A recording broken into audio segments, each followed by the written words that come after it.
ақтық жартылай жеңіл салмақта өтетін жекпе-жек жауынгерлеріміз дайын. Ал сіздер қаншалықты дайынсыздар ағайын?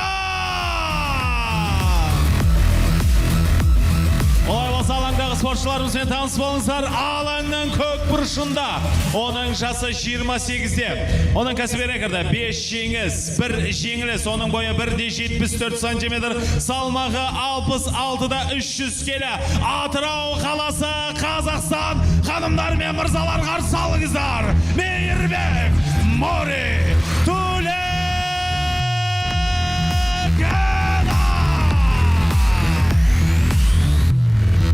Және оның қарсыласы алаңның қызыл бұрышында. Оның жасы 27-де. Оның кәсіби рекорды 10 жеңіс, 2 жеңіліс. Оның бойы 1,80 сантиметр, салмағы 66-да 300 келі. Представляющий хорок Таджикистан, дамы и господа, поприветствуйте Красный король Азизхан Чоршанбиев.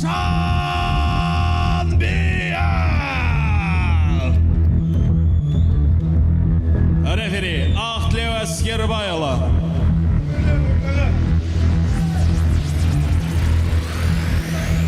Мені мұқият тыңдаймыз. Топтан кейін жұмыс жасамаймыз. Ережені білесіңдер, ережені бұзбаймыз, қол алсамыз. Бұрыштарымызға сәттілік. Міне, жекпе-жегіміз басталуға жақын бірінші раунд. Айбір қызықтың болғалы тұр. Көкесі деп осыны айтпақшар. Мейірбек Төлегенов, Азизхан Чоршанбиев. Айқас басталды. Чоршанбиев Мейірбекке қарағанда бойшаң, аяқ қолдары ұзын. Әрі жасы да барлық жағынан енді бір басымдыққа ес секілді көрінуде мүмкін. Ну да, они правда с Төлегеном выглядят как будто бы из разных весовых. В полулегкой весовой категории этот бой проходит. Чоршанбиев у многих ассоциируется исключительно с поп ММА, но многие забывают еще и о том, что в 2021 году он сражался за титул Fight Night. Был претендентом, колено пошло, но в район грудной попадает. И дальше Төлегенов уже сверху. Чоршанбиев, но удается оттолкнуться, все равно Мори его прижимает и переводит очень уверенно. Приземляет его. Бақылау бар. Канвас.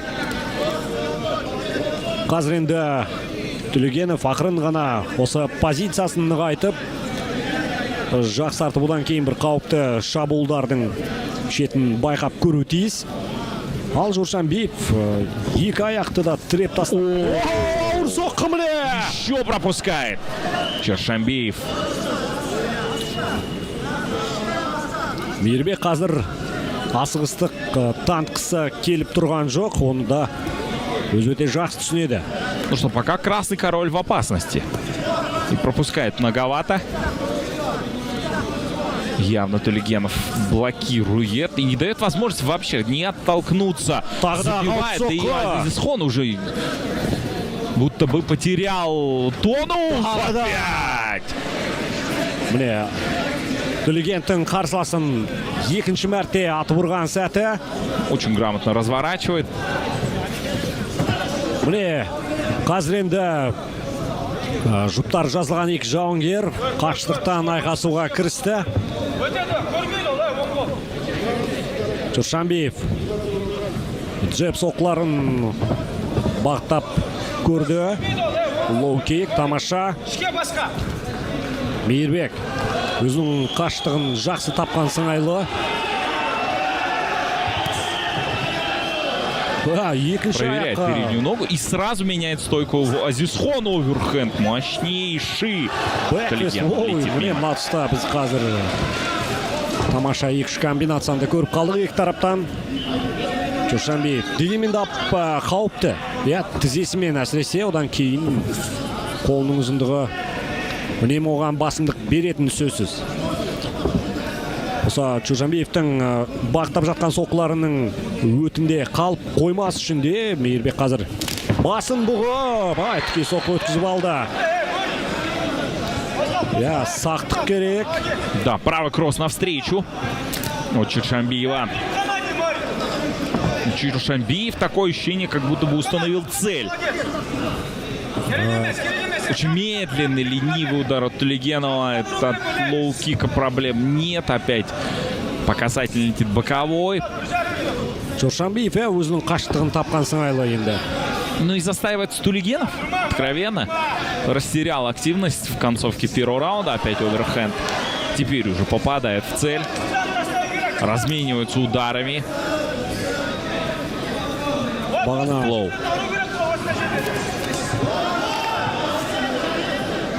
Төлегенов үшін Чоршанбиев ең бір маңызды қарсыласы мансабындағы деп айтқан едік, міне. Соның дәлелі айқас барысында айқын Отлично, көрді. двоечка. Из боковых тут же. Жақсы, міне, Жұманың айтқаны айнымай келді. Ішке соққы, одан кейін басқа қайталаған сәтте. Тамаша. Қауіпті, бірақ енді көз жазып қалу болмайды. Мынандай соққылардан тағы да партерге жайғастыру қажет пе? Бір орында тұрақтап тұрмай, үнемі қозғалыста болу қажет. Бағытталатын соққылардың саналуандығы өте маңызды болып тұр Мейірбек үшін қазір. 1,5 соққылар шешпейді айқас тағдырын. Жақсы. Жұманның да дауысы бізбен. Да, у меня такое ощущение, что просто сейчас Жуман Жумабеков попытается провести геймпад и как-то подключиться. Қолына бақылау пультін берсеңіз, Жұманы өз ақ төбелесіп кетейін деп тұр. Алды кеттік, мінекей, Мейірбек. Тамаша, тықсыра басып, қарсыласты. Бірақ енді Чоршанбиев дегенмен мына позицияда жақсы жинақ жекпе-жек болды екі тараптан да, және де біз Мейірбектің бір аздаған басымдығын көрген сыңайлы. Басталды.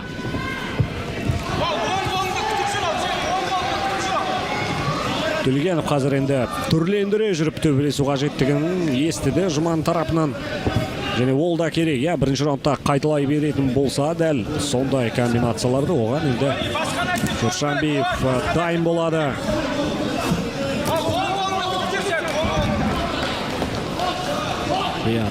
Тыңнан шабуыл бағытын табу керек, тамаша, міне. Қысқа қашықтықта жарқ еткізген сәті Төлегеновтың.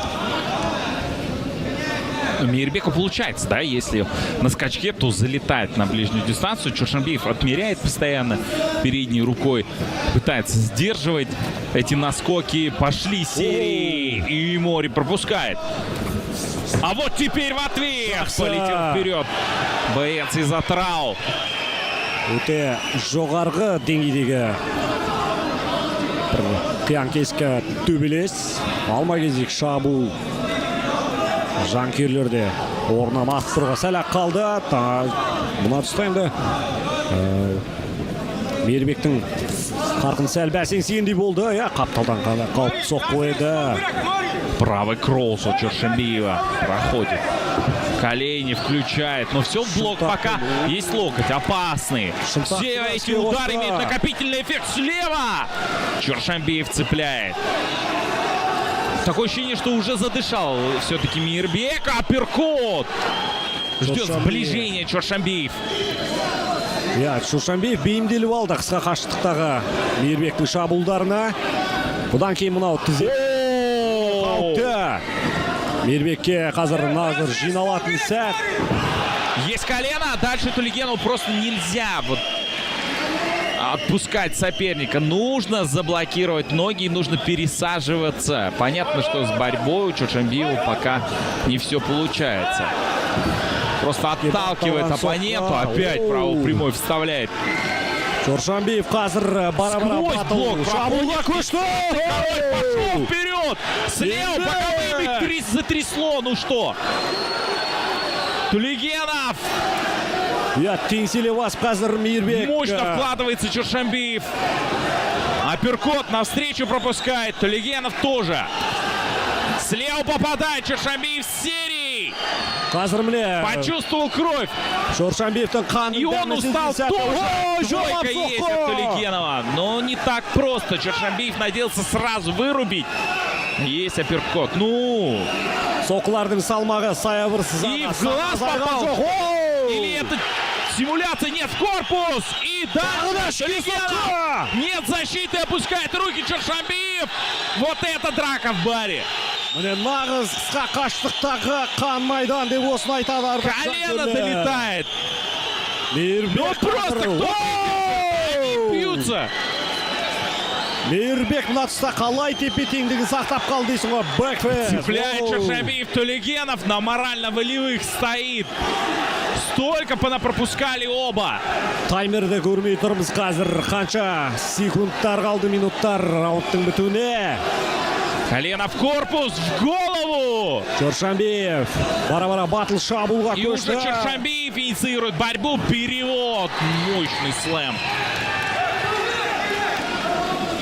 Қазір енді бар денесінің салмағымен Чоршанбиев Мейірбекті астына басқан қалпында жауапсыз соққыларды жаудыруға көшті. Перекрывается Тулегенов, но требует буквально Жуман, Да. чтобы он терпел, держал этот удар. Чоршанбиев набрасывает, но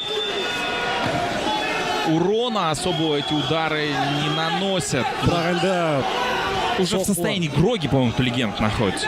Бұл жерде бір қалғып жүр деп айтуға болатын шығар.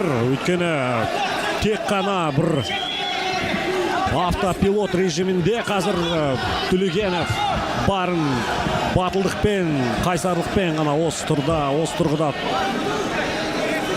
сақтап тұр өзін, бірақ жауапсыз соққылардан қанша оны өткізіп Как алды. развернулся, Мейірбек. ну, как Жақсы! развернулся, сам попал еще. И еще идет на Чоршанбиева сейчас. Бэкфист. Колено. И за тейкдауном пошел Азизхон. Это бой, который заставил нас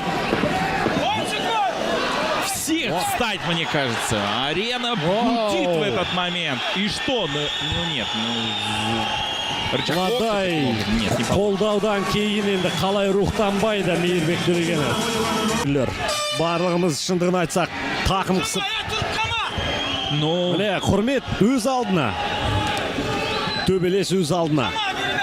Шешуші раунд.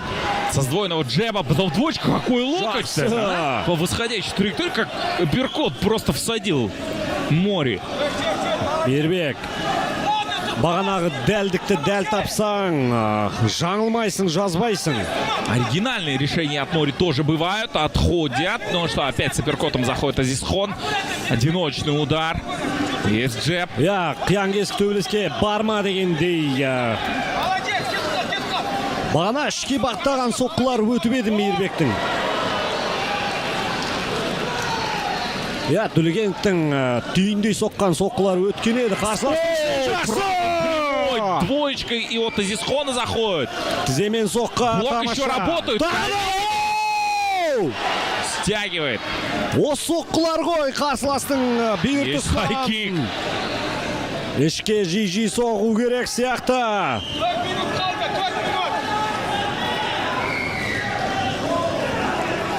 Мейірбектің жүзінде от пайда болды қазір қайтадан. Жалындап тұр. Жергілікті жанкүйерлердің де қолдауы. Кім айтты сізге, Чоршанбиев темір деп? Ол да адам баласы етпен сүйектен жаралған. Мына жекпе-жекке кештің бонусын бермесе, білмейміз. Сөзсіз бүгінгі кештің Объемом. басты айқасы. Объем. Чоршанбиев. Міне Мейірбектің қайта түлеп, қайта тұрған сәтіде.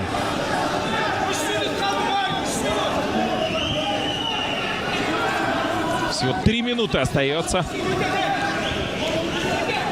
до конца этого боя. Тулегенов с левым боковым зашел хорошо и тут Жақсы. зацепил, затрясло Чоршанбиева. О, а он со своей двоечкой идет вперед. Төлегенов қазір аяқта секіре, біраз есін жинап алғаннан кейін жойқын соққыларды бақтауда ішке соғу керек деп айтып жатырмыз. Просто лужа крови образовалась. Бағана қаншама мәрте Мейірбектің ішке соққаны өтті. Тіземен де, қолмен де. Я не понимаю, где Тулегенов нашел силы в себе. Он просто все выкладывает здесь сейчас, все ставит на кон. Ой! Что за бой? Украшение сегодняшнего вечера. Однозначно Красный Король против Мори, а не сюда. Я, кім айтты? Ред Приехали, устроили побоище опять. На скачке. Қорғанысы бұзылмайды деп. Кім айтты саған? Деген төбелес осы болып жатыр ағайын. Міне. Тяжело, да? Пытается на уклон. Жақсы! Слева цепляет. Чоршанбиевтің де көзінде шарасыздық байқалады қазір. Ол да шаршады. О, жақсы! браво! Мощно! Третий раунд решающий, друзья. Тот, кто его заберет, заберет и победу. Мори справа. Жақсы! Ой, қандай соққы мына тұста. Теряет равновесие Дәл. Чоршанбиев, но возвращается в стойку. Дәл соққы бір жетпей тұр ғой ішке. Міне! Мейірбектің бет аузын қан жауып кетсе де, оны шыбын шаққан құрлы көріп тұрған Опять жоқ. с одиночным заходит Чоршанбиев. Вот Ой, жақсы! точности. Аяққа И өтті бар! просто приземляет. Енді осы тұста бақылаудан шығармауға жет қалған 45 секунд уақыт бар. Сейчас Тулигену просто нужна минута контроля в конце для того, Дәл чтобы осыны забрать қайталау победу. керек! Ой, мынау. Бұл тұста Чоршанбиевтің де шама шарқы бар ғой. Төбесіне төнген соққыларға жауап беретін. Қан жауап кетті ағайын. Может быть, это будет бой года, я не знаю, но Чоршанбиев, Тулигенов, это, Жоқ, мне кажется, в сөзсіз. первом раунде все становится понятно. Как Тағы! побоище 10 секунд қалды, 10 секунд! Тулигенов, Мейірбек! если какие-то силы, это фантастика. Мейірбек Здесь вот мына это бой. жекпе-жектен кейін. Енді Найза 77, лучший бой этого вечера и может быть бой года, что эти парни сотворили. Төрешілер шешімін хабарламас бұрын қош жауынгерге тағы да қошемет көрсетейік. Сонымен 3 раундтың нәтижесі бойынша барлық төреші 29-да 28 есебімен бағалады. Сонымен бір ауыз шешіммен жеңіске жеткен алаңның көк бұрышы Мейірбек Мори Тулигенов.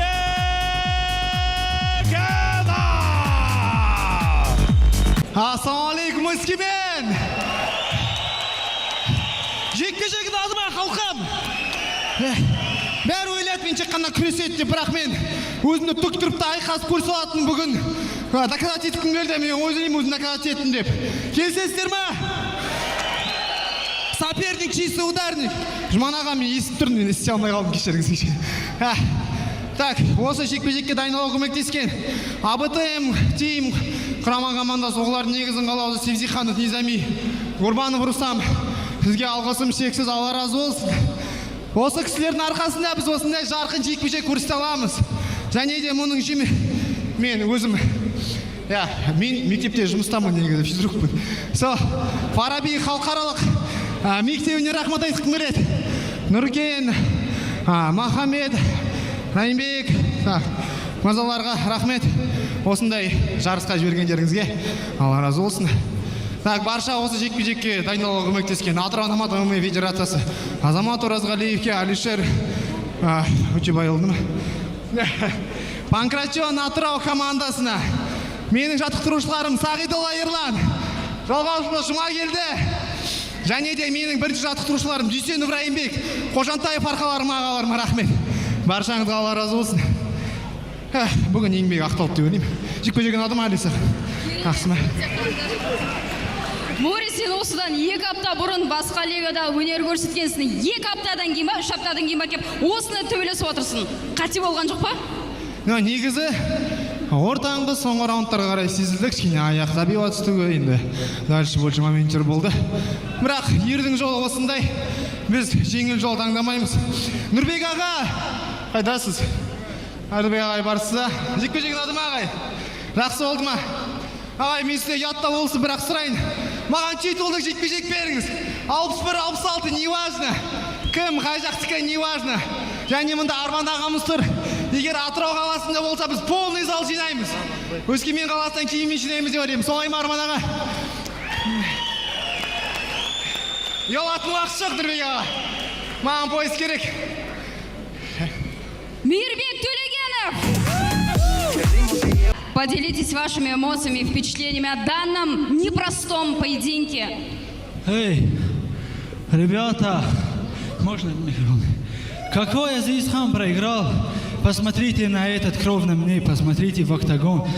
Ход анализа сдавай, ход купайтесь в крови. Это во-первых. Во-вторых, в начале второго раунда палец попал мне в глаз. Я не знаю, рефери куда смотрит, не остановил. Я показывал, сказал, палец в глаз попал. Мейербек продолжил бой. Я его понимаю, я тебя понимаю. Я не знаю, почему судья не остановил. Я не согласен с решением. Второй раунд был тотальное доминирование. Первый раунд спорный, третий тоже я не знаю, почему отдали. Я с судьями не согласен. Эй, ребята, вы можете меня освистывать, вы имеете на этом право, но я знаю, что вы все мои фанаты. Я это утверждаю вам. И я ровно год не дрался, я последний раз дрался ровно год назад. Я не хочу больше так долго простаивать, хочу уже вернуться в конце этого года и показывать вот такие зрелищные бои. Как я вчера сказал, что сегодня ночью будет очень жарко, я думаю, что это самый зрелищный бой этого вечера. Это не только моя заслуга, я это не один сделал, надо отдать должного Мейербеку. Хорошо зарубились, я удовлетворен. Всем ассаламу алейкум. Еще я бы хотел поблагодарить свою команду, своего тренера, всех, кто помогли участвовать в моей подготовке.